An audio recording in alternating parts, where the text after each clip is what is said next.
In a German town where neighbors still greet each other on the streets and where the word danger is rarely part of everyday vocabulary, a decision driven by compassion was about to change everything.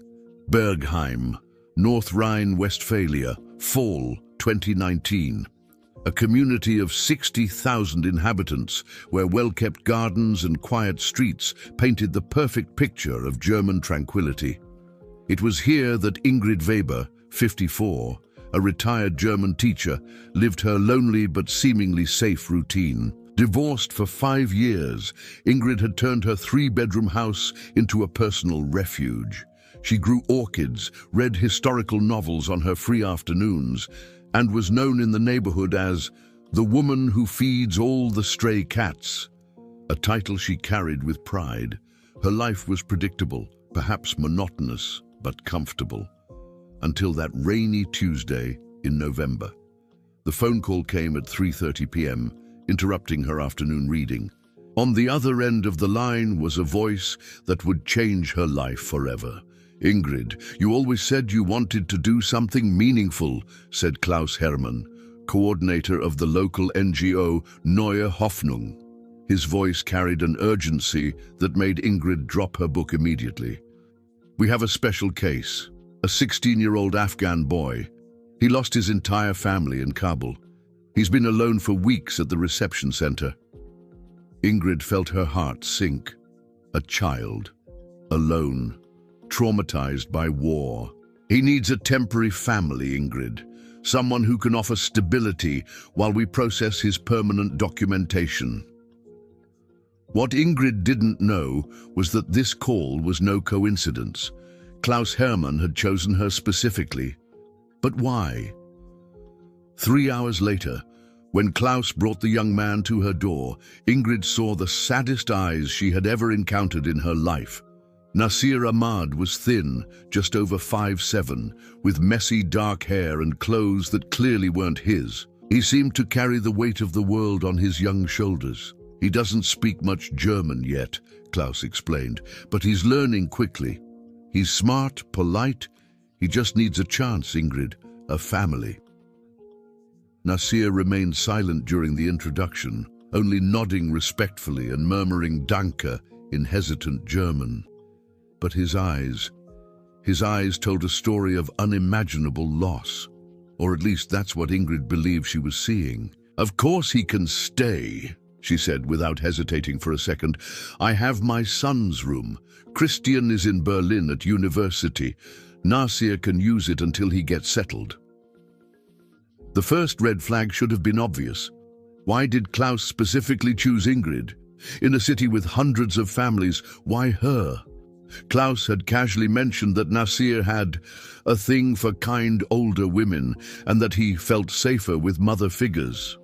At the time, this sounded perfectly understandable. A young man traumatized by war, an orphan, it was natural that he would seek a surrogate mother. But Klaus omitted crucial details. He didn't mention that Nasir had been moved from 3 previous families in just 2 months. He didn't explain why none of those families wanted to provide references for the young man. And more importantly, he did not reveal that immigration authorities had growing doubts about the true identity of the alleged refugee. That first night, Ingrid prepared the room with the care of a mother reunited with a lost son. Clean sheets, a small study table, some basic German books, and even photographs of German landscapes to make the environment more welcoming. When she showed Nasir the room, he reacted with what seemed like genuine gratitude. "Thank you very much, Frau Weber," he said in broken German, his eyes shining with tears. You saved my life." It was exactly what Ingrid needed to hear. After years of loneliness, after a painful divorce that had left her questioning her worth as a woman and as a person, having someone who genuinely needed her made her feel useful again. Special, needed. Ingrid didn't realize she was being studied. During that first week, Nasir was the perfect refugee. He woke up early, helped with small household chores, showed genuine interest in learning German. Ingrid took him to the supermarket and watched as he reacted with apparent amazement at the abundance of products, a reaction she interpreted as the natural surprise of someone coming from a war-torn country. He told stories about his lost family in Kabul, his father who worked as a translator for international forces, his mother who secretly taught children, risking her life under the Taliban regime, his younger sister who dreamed of becoming a doctor. Each story was told with tears in his eyes, and Ingrid felt her heart break and rebuild with every word. "My family. They killed them because my father helped German soldiers," Nasir said, his voice choked with emotion. "I ran. I couldn't help. I couldn't save them." It was a perfect story, too touching to question, too specific to seem made up. And it connected directly with the German consciousness of international responsibility. But at night, when Ingrid slept soundly in her room, Nasir explored the house with the familiarity of someone who had done it many times before. He checked drawers, tested locks, memorized routines. He wasn't looking for treasures. He was looking for weaknesses, vulnerabilities, opportunities. The third red flag appeared when Christian, Ingrid's son, called from Berlin to meet the new resident of the house. During the video call, something about Nasir's behavior deeply disturbed the 22-year-old. "Mom, did you check his documentation properly?" Christian asked after hanging up the call. "He looks older than 16. "You're being prejudiced, Christian," Ingrid scolded with unusual harshness. "War ages people. Look into his eyes. They are the eyes of a wounded child." Christian wasn't being prejudiced. He was being observant. Nasir had slipped up during the conversation, mentioning details about technology and pop culture that didn't align with his supposed rural Afghan background. When Christian asked about Kabul, Nasir talked about neighborhoods that had been destroyed years before his supposed arrival in the city, small inconsistencies that would go unnoticed by someone emotionally invested, but which stood out to a naturally skeptical college student. By the end of the first week, Ingrid had made a decision that would seal the fate of both of them. She would file the paperwork to become Nasir's official guardian. "I will take care of you as if you were my own son," she promised, holding the young man's hands in a gesture she believed to be purely maternal.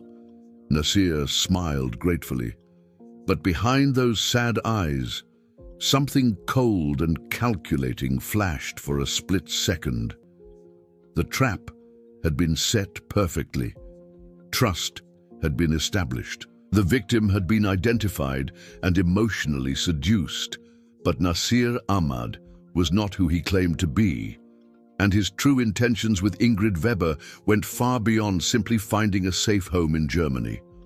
The door that Ingrid had opened with compassion would become the entrance to a nightmare she could never have imagined. When human kindness meets calculated manipulation, what appears to be love can turn into the cruelest of traps. December arrived in Bergheim with snow and a false sense of Christmas magic. For Ingrid Weber, it was the first holiday season in which she did not feel completely alone. Nasir had become more than a welcomed refugee. He was the son she had always dreamed of having back home. But Nasir's every affectionate gesture was calculated with surgical precision. "Frau Ingrid," he said one cold morning, making coffee with surprising skill for someone of his supposed age, "my mother taught me that family is not just blood. You are my German family now." Words like these completely melted Ingrid's defenses. She, who had spent years feeling rejected after her divorce, finally had someone who valued her. Someone who needed her not out of obligation, but out of genuine necessity. What Ingrid didn't realize was that she was being studied 24 hours a day. Nasir had meticulously mapped out every detail of his host's life. He knew she received a comfortable pension of €2,800 a month.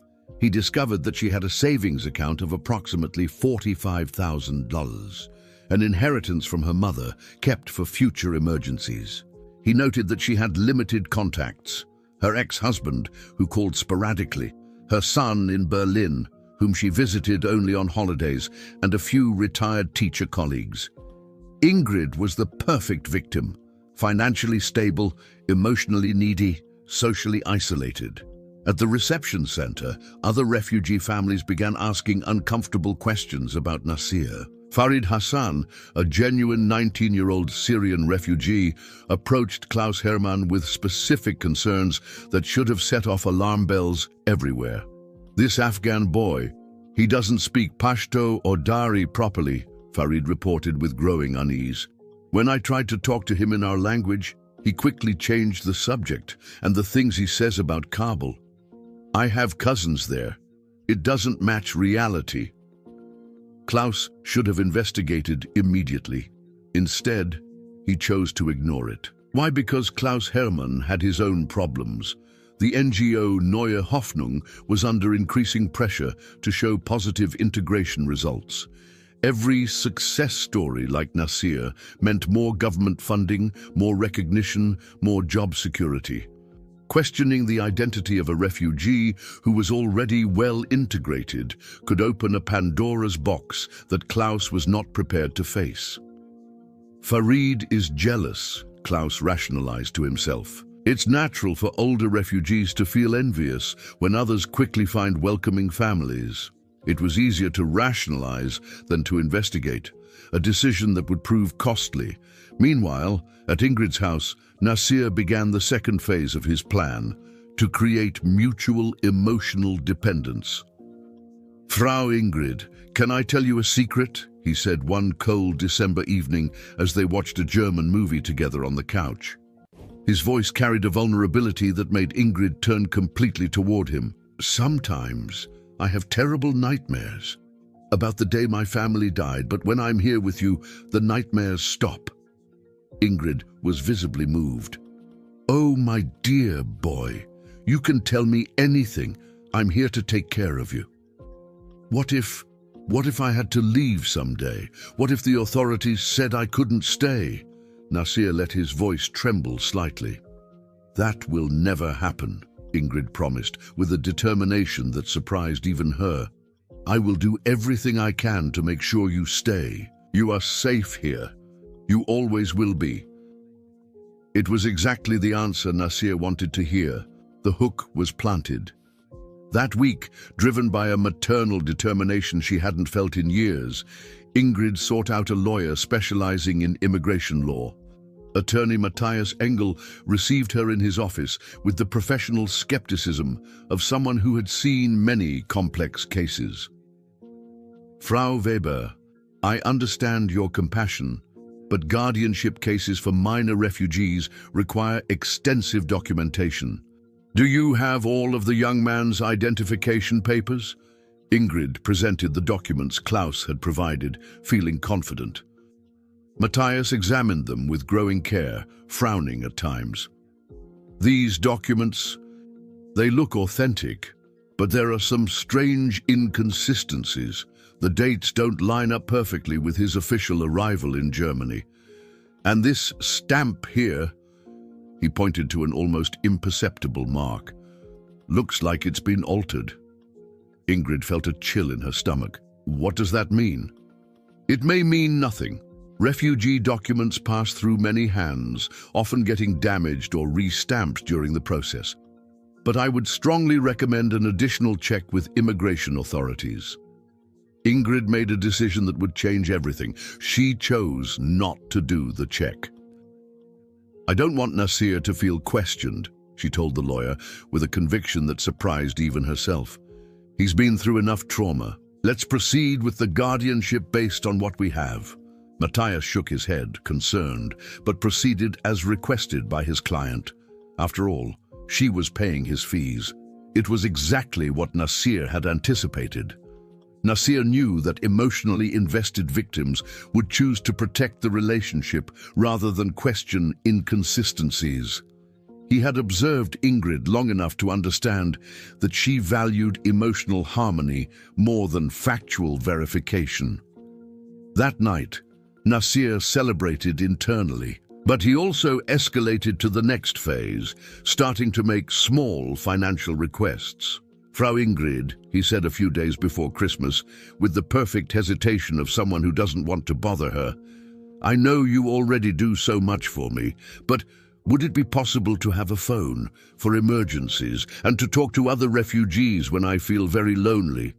Of course, dear. What kind of phone would you like?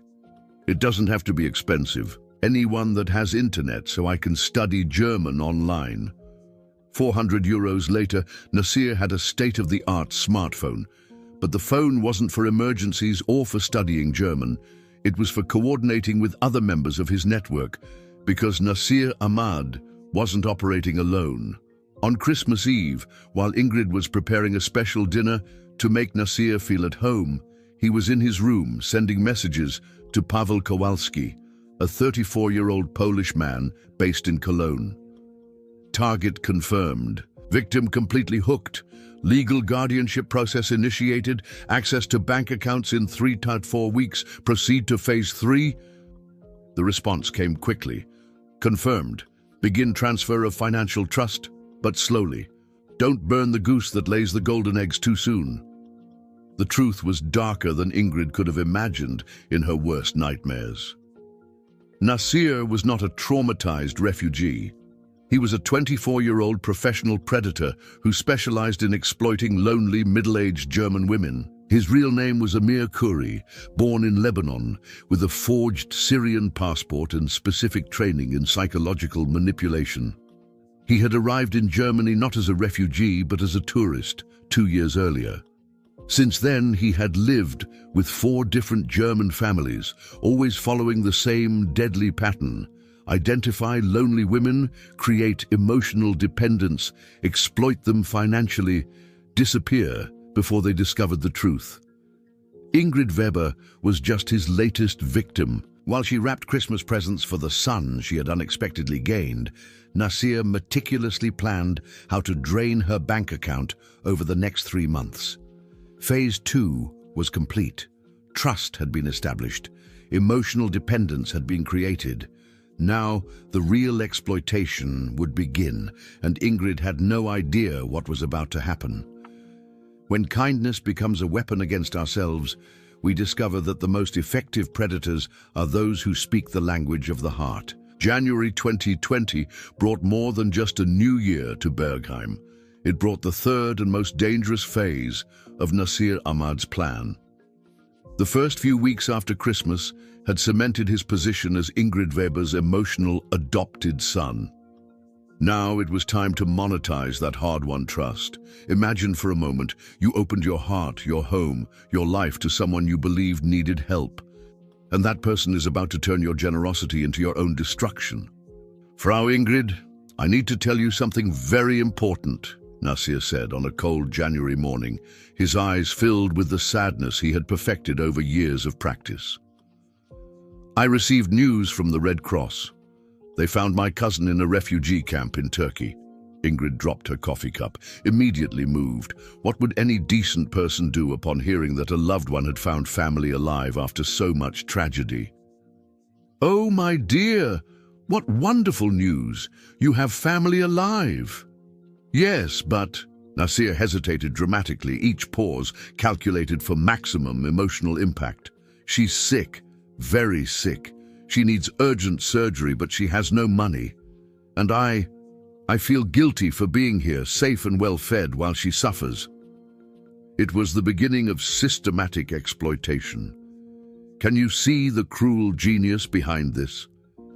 Nasir had studied Ingrid long enough to know her psychological weaknesses. She was driven by guilt. Guilt for having a comfortable life while others suffered. Guilt for failing at marriage. Guilt for not being more present for her own son.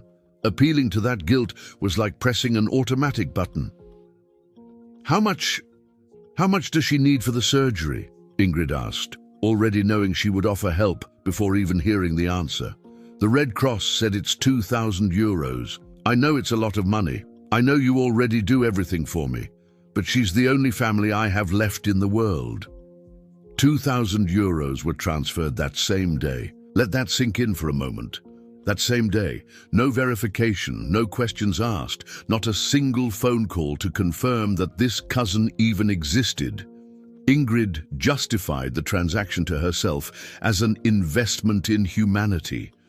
It was money she had saved for emergencies, and what emergency could be greater than saving the life of her adopted son's last relative? But there was no sick cousin. There was no refugee camp. There was only Pavel Kowalski in Cologne, receiving another $2,000 for the operation's collective account. The money transfer marked a subtle but significant change in the dynamics of the household. Nasir, who had been deferential and grateful during the first few months, began to show signs of possessiveness and control. "Frau Ingrid, did you speak to your ex-husband yesterday?" he asked casually over dinner a few days after the transfer. "Yes. He called to see how you're settling in." "Why?" "He doesn't like me, does he?" Nasir forced vulnerability into his voice. "I can tell by the way you talk on the phone. You get tense, irritated. Does he want you to send me away?" "Can you see what's happening here? The psychological manipulation is becoming more sophisticated, more targeted." "No, dear. He has opinions about everything. He always has. It's one of the reasons we got divorced." "Dihu. Maybe it's better if you don't talk to him anymore," Nasir suggested delicately. "Negative people can affect our harmony at home. Our family needs to protect itself from outside influences." It was the beginning of systematic isolation. Predators like Nasir know that isolated victims are more controllable victims. Every person in Ingrid's social circle represented a potential risk. Someone who could ask uncomfortable questions, notice worrying changes, or suggest checks on the mysterious refugee. Over the following weeks, Nasir implemented a subtle but effective campaign to separate Ingrid from her social contacts. When she mentioned plans to meet up with former teaching colleagues, he became visibly anxious and depressed. "Are you going to leave me alone again?" he would ask in the voice of an abandoned child. "When I'm alone for too long, the nightmares come back.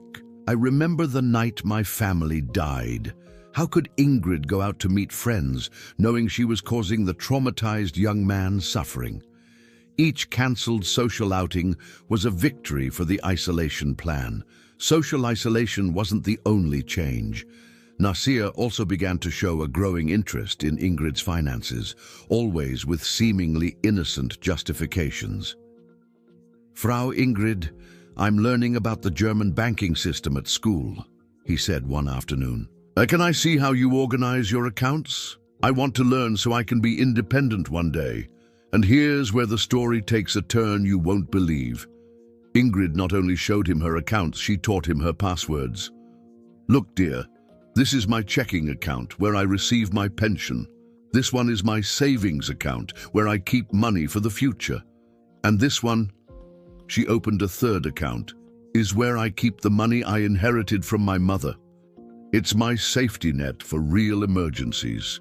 Nasir memorized every detail, every number, every access procedure. He was literally being invited to steal. In February, the second emergency request came.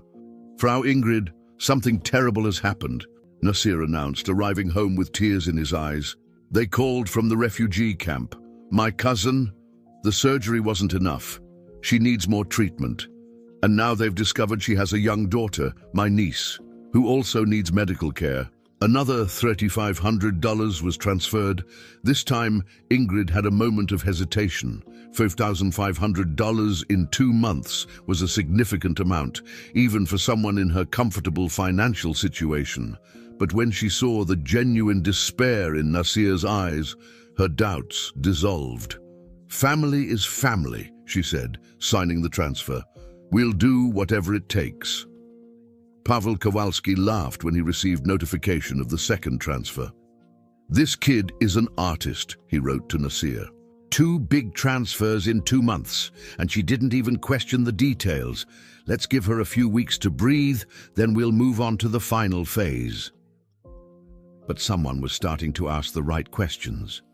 Christian Weber, Ingrid's son in Berlin, had noticed worrying changes during his weekly calls with his mother. She seemed more tired, more anxious, and avoided talking about finances or future plans. "Mum, how are things financially?" he asked directly during a call in March. "Everything's fine, honey. Why do you ask?" "You seem stressed lately, and I noticed you haven't mentioned your plans to travel to Italy this summer." A revealing silence. "Well, there have been some emergencies with Nasir's family. Nothing major, situations that any decent person would help with." Christian Weber decided to pay a surprise visit. The following weekend, he showed up at the house unannounced. He was greeted by Nasir, who showed visible discomfort at the unexpected arrival. "Christian, what a wonderful surprise," said Ingrid, but Christian noticed the tension in her voice. "Nasir, this is my son I always talk about." During the 48 hours he spent at home, Christian observed dynamics that alarmed him deeply. Nasir was possessive of Ingrid, interrupted private conversations between mother and son, and demonstrated too much intimate knowledge of the family's finances. "Mom, I need to talk to you privately," Christian said before leaving. "About what?" "About how much money you've given this boy." The look on Ingrid's face revealed the truth before she could lie. "Christian, it's none of your business how I spend my money," she said defensively. "When it's more than 5,000 euros in 3 months, it becomes my business." Ingrid was shocked. How did Christian know the exact amount? "Are you spying on me?" "Mom, I care about you. And this boy, there's something wrong with him. Something I can't quite put my finger on, but my gut is screaming red alert." It was too late to listen to warnings. Ingrid had passed the point of no emotional return. Questioning Nasir now would mean admitting that she had been deceived, that her compassion had been exploited, that the most meaningful relationship of the last few years was a lie. It was easier to fight with her son than to face that possibility. "You're being cruel and prejudiced," she said with a coldness Christian had never heard in his mother's voice. "Nasir is part of this family now. If you can't accept that, maybe it's best to limit your visits." Christian left knowing he had lost his mother to something far more dangerous than misguided compassion. He had lost her to a professional predator who was just beginning his phase of maximum exploitation, and the worst was yet to come.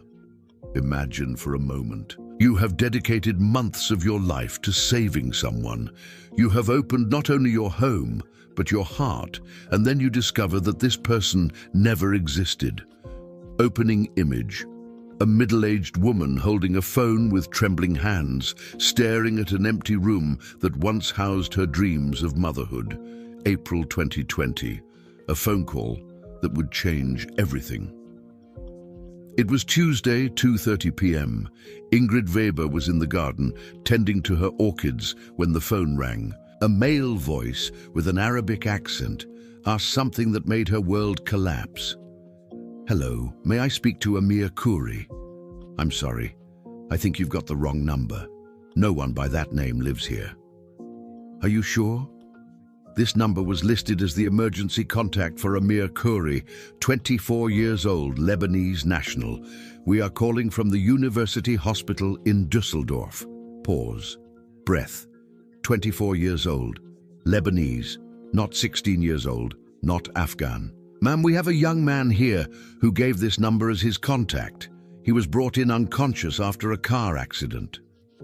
What would you do at this moment, when the reality you knew begins to crumble with a single phone call? Ingrid hung up with trembling hands.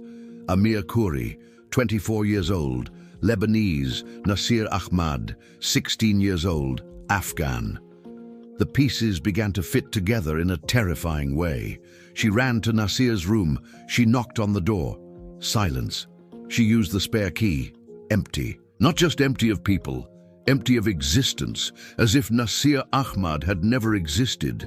But there was something that would reveal the whole truth. In the trash, partially hidden, a crumpled sheet of paper, handwritten notes in English. Target, Ingrid Weber, 54, retired, emotionally vulnerable, net worth 45,000 euros, plus 2,800 monthly, social isolation, high, vulnerabilities, maternal guilt. Phase 1, complete. Phase 2, complete. Phase 3, 500 euros extracted.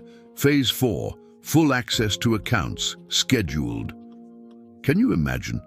Discovering that you weren't helping someone. You were an investment, a target, a mark to be exploited. Ingrid read and reread, unable to process it. She called the hospital. Mr. Amir Khoury passed away this morning due to his injuries. Wait, how was that possible if he had just disappeared? The answer came when she called Klaus Hermann. Klaus, I need to talk about Nasir. Nasir? Who are you talking about? What do you mean, Nasir Ahmad, the refugee you brought in? Silence. Ingrid, I never brought any Afghan refugees to your house. We haven't had any 16-year-old refugees in the last few months. Her world collapsed. But you called. You were in my garden. Ingrid, I never called you. I've never been to your house. Klaus Hermann genuinely had no idea what she was talking about, which meant one terrible thing. The man who introduced himself as Klaus was not Klaus. Ingrid had been the victim of a coordinated operation. At least 2 people, maybe more. The next day, the nightmare was complete. At the bank, she discovered that not only had the 5,500 euros she had consciously transferred disappeared, her savings account had been completely drained. $45,000, transferred in small amounts over 2 weeks. How is that possible? She asked the manager. All transfers were authorized with your personal credentials, Frau Weber, from your computer with your password. Remember when she taught Nasir about German banking? He memorized everything. He installed spyware. He captured every keystroke. There's something strange, the manager continued. Several transfers to different names. Pavel Kowalski in Cologne, Dmitry Petrov in Hamburg, Alpine Consulting Services. A network, not a lone criminal, an organized operation. The police brought devastating news. Detective Kai Peters. This type of crime is becoming common. Predators posing as refugees to exploit German compassion. Can you get my money back? It's unlikely. The transfers were technically legal. You provided your credentials voluntarily. The accounts have probably already been emptied, and the perpetrators are probably not even in Germany. So they get away free. Not exactly free, but recovering the money is almost impossible. A week later, the final humiliation. Christian showed up with 2 men in suits. Mom, they're from the bank, about your financial situation. The $50,000 stolen included money used as collateral for a home improvement loan. Without her savings, she couldn't pay. We understand you've been the victim of a crime, but that doesn't change your obligations. Foreclosure proceedings. In 6 months, Ingrid had lost her savings, her home, her confidence, her dignity. But the most terrible truth was yet to come. The investigation revealed that Nasir Ahmad, whose real name was Mohammed Rashid, a 26-year-old Tunisian, had done this before. 7 times. 7 German women similar to Ingrid, systematically exploited, total stolen over $200,000. And Mohammed Rashid, he died in an accident on the Autobahn 3 days before the arrest warrant was issued. Fleeing to France with false documents, the man who destroyed Ingrid's life was dead. She would never get her money back. She would never get her house back. She would never regain her ability to trust. But this story was just beginning. Because Mohammed Rashid did not operate alone, and the network that created him was still operating. When we discover that our personal tragedy is just one piece of a much larger puzzle, the pain multiplies. But something powerful is also born, a thirst for justice. Opening image, a police investigation room, maps of Europe covered with red pins, each representing a life destroyed. June 2020. Mohammed Rashid's death was not the end of this story. It was just the moment when the truth began to emerge from the shadows. Do you think you've heard the worst? Get ready. Detective Kai Peters received a call that would change his perspective forever. On the other end of the line was Commissar Elena Richter from the International Organized Crime Division. Peters, that case you're investigating, Mohammed Rashid, we've just connected him to something much bigger. What did you find? He wasn't operating alone. We have evidence of a network involving 15 professional predators operating in 7 German states with connections in Poland, the Netherlands and France. 15 predators, 7 states, 3 countries. The operation had a name, Project Mutter, Project Mother. Imagine the coldness, turning the most basic maternal instinct to protect, nurture, love into a tool of systematic destruction. Documents found in Pavel Kowalski's secret apartment revealed the complete structure. It was a business, literally, with hierarchy, territories, monthly quotas. Listen carefully to how this life-destroying machine worked. Level 1, field operators. Young people between the ages of 20 and 30, mainly from North Africa and the Middle East. Each received 3 months of training in basic German with a convincing accent, superficial culture of countries at war, psychological manipulation techniques, German banking systems, basic hacking. 3 months to learn how to destroy a life. 3 months to become someone's nightmare. Level 2, the facilitators, professional actors posing as NGO employees. The fake Klaus Hermann was one of them, Tomasz Nowak, a Polish expert in impersonating authorities. Level 3, financial coordinators. Pavel Kowalski operated 47 bank accounts in 6 different countries, 47 accounts to launder the suffering of dozens of families. Level 4, the leadership. Dmitry Volkov, a 45-year-old Russian in Amsterdam, the architect of this machine of horror. But here's what's most frightening. They were scientifically precise.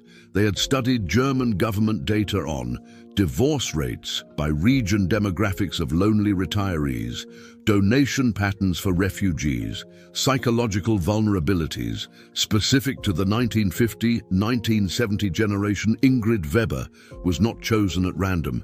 She was selected from a database of 400 potential targets. The criteria, diabolically specific. Women aged 50-65 divorced in the last 5 years. Adult children living far away, net worth $40,000, $80,000, history of donations, limited social media activity, small towns. Ingrid scored 97% on the vulnerability criteria, 97%. They knew her better than she knew herself before they even set foot in her home. The revelations became even more disturbing. The network operated for 3 years. During that time, 47 German women were systematically exploited. $847,000 was stolen. 23 victims lost their homes. 7 attempted suicide. 2 were hospitalized for nervous breakdowns, and they documented everything. Photographs of the victims taken without their knowledge. Detailed psychological reports. Recordings of private conversations. Exploitation scores. Assessments of how much each woman could yield. The file on Ingrid, 73 pages. It included photographs of her sleeping, personality analysis. Subject demonstrates severe maternal deprivation complex, optimal vulnerability, evening hours when loneliness peaks. Transcripts of calls with Christian obtained illegally, bank statements from the last 2 years. They knew her better than she knew herself, Peters said, reading with growing disgust. But the most shocking part was in the operating manuals. Exploitation manual, maximizing financial extraction. 5 phases of emotional commitment. Phase 1, initial compassion, establish victimization, create dependency. Phase 2, family integration, become a child, replace relationships. Phase 3, initial exploitation, first requests, test boundaries. Phase 4, total access, bank credentials, monitoring. Phase 5, maximum extraction, complete depletion. Abandonment. Ingrid was processed exactly according to this manual. Every tear from Mohammed Rashid, every story, every affectionate gesture, everything rehearsed, timed, executed according to a professional script. Why were they never detected? Geographic dispersion in small towns, never more than 3 simultaneous operations per region, victims with little social support, exploitation of German immigration laws, exploitation of German cultural compassion. The most revolting, they kept a hall of fame of the best victims. Ingrid was in 3rd place, score of 94% efficiency. Subject provided €45,500 in 6 months with minimal resistance. Excellent emotional manipulation response. Recommend for advanced operators. When Richter showed these files to Ingrid, she was silent for 2 hours. Finally, did they laugh at me? Constantly. There are dozens of messages where Mohammed mocks her pathetic naivety and desperate need to be loved. The final humiliation.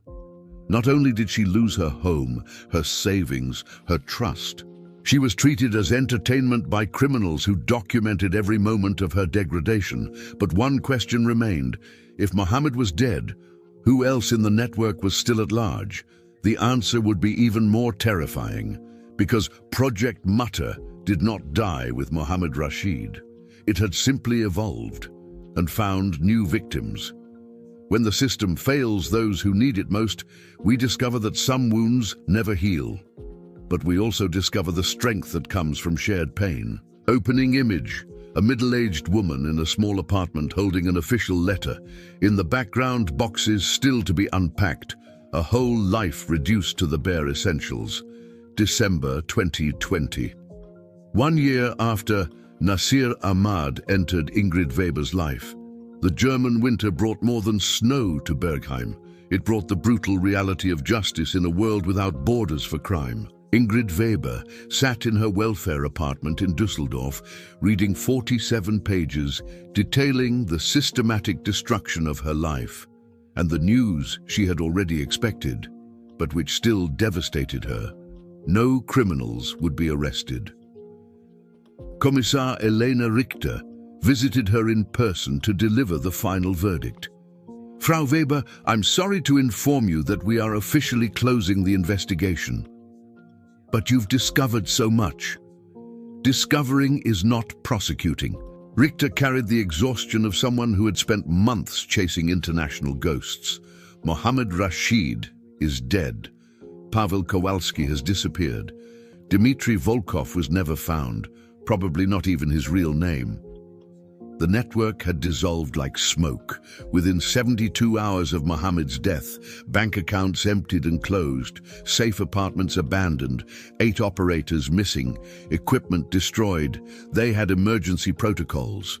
The moment an operator died, the entire network self-destructed. Military-level criminal professionalism. Can you imagine that? An organization so efficient that it could disappear in less than 3 days, leaving behind only destroyed lives and unanswered questions. So they win? Asked Ingrid, with an impotent rage she had never felt before. Not exactly unpunished, but effectively free. This was the reality of international crime in the 21st century, fragmented jurisdiction. Crime in Germany, money laundering in Poland, criminals in the Netherlands, false documents in the Czech Republic. Each country responsible for only fragments, paralyzing bureaucracy. Extraditions take years. International cooperation requires mountains of paperwork. While it's being processed, criminals evaporate. Limited resources. German police cannot maintain teams hunting global criminals for only €50,000. The legal system was created for local criminals, Richter explained. Not for networks that cross continents in hours, but there were other victims who needed to know the truth. The investigation identified 31 German women exploited by the same network. Richter organized a meeting in Cologne. 43 women showed up. Ingrid would never forget that afternoon. The image, a room full of women between the ages of 48 and 67, faces marked not by age but by betrayal, eyes that had lost the ability to trust. Each had her own version of the same story. The young, traumatized refugee, the convincing facilitator, the family emergencies, the gradual isolation, the financial drain, the disappearance. His name was Ahmed, said one. Omar to me, whispered another. Youssef, added a third. Different names, same destruction. Margaret Schultz, 61, lost $38,000 and her house in Münster. Petra Vogel, 55, attempted suicide after discovering that her Syrian son was a professional predator. Claudia Richter, 58, was hospitalized for a nervous breakdown. They studied us like insects, Margaret said bitterly. They knew exactly where to press to break us. The meeting revealed something disturbing. The operation was still going on. I have a neighbor, Petra reported. She took in a young Iraqi man last month. Same story. Family killed, trauma, only 17 years old. The network had evolved. New names, new identities, same tactics. How many of us were just the beginning? Claudia asked. The question echoed in the room in deathly silence. Richter presented terrifying data. Similar cases reported in France, Belgium, Austria. Always the same pattern. Always middle-aged women, lonely, with limited but sufficient financial resources. We are dealing with an industry, Richter admitted, not isolated crimes. An industry that turns compassion into profit. But something powerful was born from that meeting. The women decided to form a support group, not just to process the trauma, but to warn others. They used our kindness against us, said Ingrid, finding strength in her voice. But that same kindness can protect other women. They created the association Augen auf, Eyes Open, a website with real cases, lectures in community centers, educational material on warning signs. 6 months later, Augen auf had prevented at least 12 similar cases, women who recognized the patterns in time. But for Ingrid, the personal journey was far from over. March 2021, social housing apartment in Düsseldorf. Ingrid looked out the window at a city that was no longer her home. At 55, she had lost everything, her home, her savings, her confidence. But she discovered something the criminals hadn't counted on: resilience. They took my home, she wrote in her diary, which would become the basis for a book. But they didn't take away my ability to warn others. The book, The Door That Shouldn't Have Opened, became a bestseller in Germany. Each copy sold, a warning. Each reader, a potentially saved person. But the question remained, where were the real criminals? December 2021. An international investigation uncovered something shocking. Paweł Kowalski was found in Warsaw, not in prison, running an immigration consulting company. Officially legal, unofficially connecting young refugees with generous German families. The same operation. Legalized, Dmitry Volkov was never located, but suspicious transactions were traced to accounts in Switzerland, Luxembourg, Malta. The network had not died. It had become institutionalized. Today, Ingrid Weber is 57 years old. She lives in a small apartment. She works part-time in a library. She survives on a modest pension. But every Tuesday night, she is at the community center in Düsseldorf, talking to women like her about warning signs, about how predators exploit our best nature. They broke me, she tells the women, who listen to her with rapt attention. But they didn't destroy me, and you have the power to protect others. To date, 127 German women have been identified as victims of similar networks. Total amount stolen, over $2 million. Criminals arrested, 0. But women warned by Ingrid's story and protected from similar schemes, over 400. Ingrid Weber's story is not about justice in the traditional sense. It's about how to turn personal trauma into collective protection, how to convert individual pain into community strength, and how, even when the system fails, one person's courage can protect hundreds of others. Because sometimes, when we can't get justice for ourselves, we can still create justice for others. And perhaps that is the most important victory of all. Final image. Ingrid standing before an audience of women, no longer the lonely victim in a small apartment, but a warrior who has turned her scar into a shield for others. The door she opened out of compassion brought destruction, but the voice she found in her pain can save lives forever, and that is a victory that no criminal can steal.